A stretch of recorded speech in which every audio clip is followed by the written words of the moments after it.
Olá, eu sou Suzy Simões, cirurgiã dentista, especialista em endodontia e saúde coletiva, presidente da Câmara Técnica de Odontologia Integrativa do CRODF. Aqueles que não são odontólogos e talvez não saibam o que é bruxismo, eu vou fazer uma rápida explicação. Os dentes superiores devem ficar separados dos inferiores cerca de 2 milímetros quando estamos em repouso. Em condições normais, eles só se tocam quando nós engolimos, no processo de deglutição. Isso acontece cerca de 2.000 vezes por dia. Então, quando nós ficamos com os dentes encostados por mais tempo que isso, ou seja, só naquele momento da deglutição, nós sobrecarregamos o sistema de músculos, ossos e articulações. Esse apertamento pode ocorrer durante o dia ou a noite, enquanto dormimos, e quando, além de apertar os dentes, geralmente isso acontece à noite, nós fazemos movimentos que chegam a fazer barulho, de ranger. Isso nós chamamos de bruxismo. O apertamento e o bruxismo são chamados de parafunções, são parafunções do nosso sistema estomatognático. O que acontece no bruxismo é isso, a pessoa aperta e range os dentes sem perceber. E isso provoca dores, desgaste nos dentes e até fratura. A odontologia integrativa trabalha sob um novo paradigma da ciência, o pensamento sistêmico, que considera o contexto biopsicossocial em que o indivíduo está inserido, utilizando as práticas integrativas e complementares à saúde, as PICs.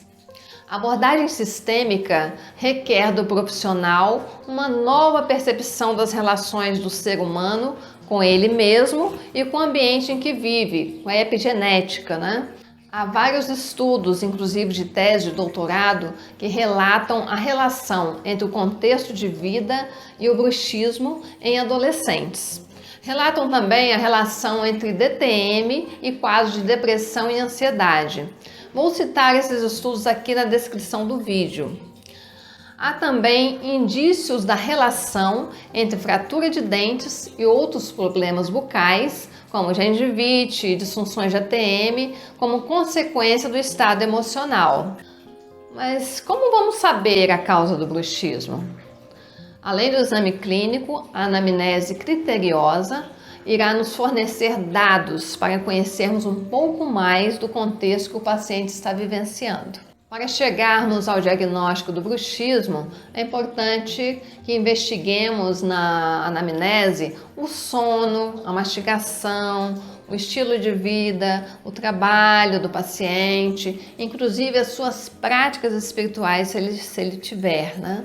Se pratica meditação ou não, se faz atividade física, se tem amizades, parceiro, parceira, família, relacionamentos de uma maneira geral. De uma maneira geral, é preciso entender que o que nos leva a apertar os dentes é a procura por uma sustentação nas arcadas.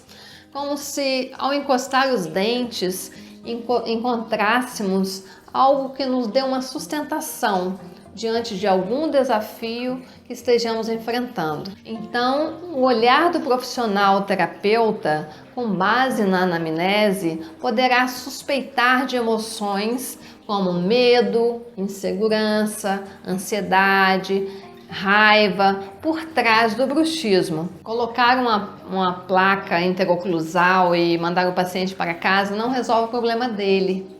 Não vai tratar o bruxismo porque você não está atuando na causa do problema. Será apenas um paliativo.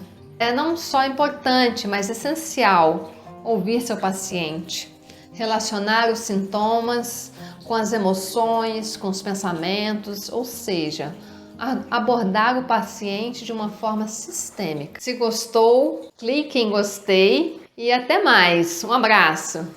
Bom, meu cabelo, assim?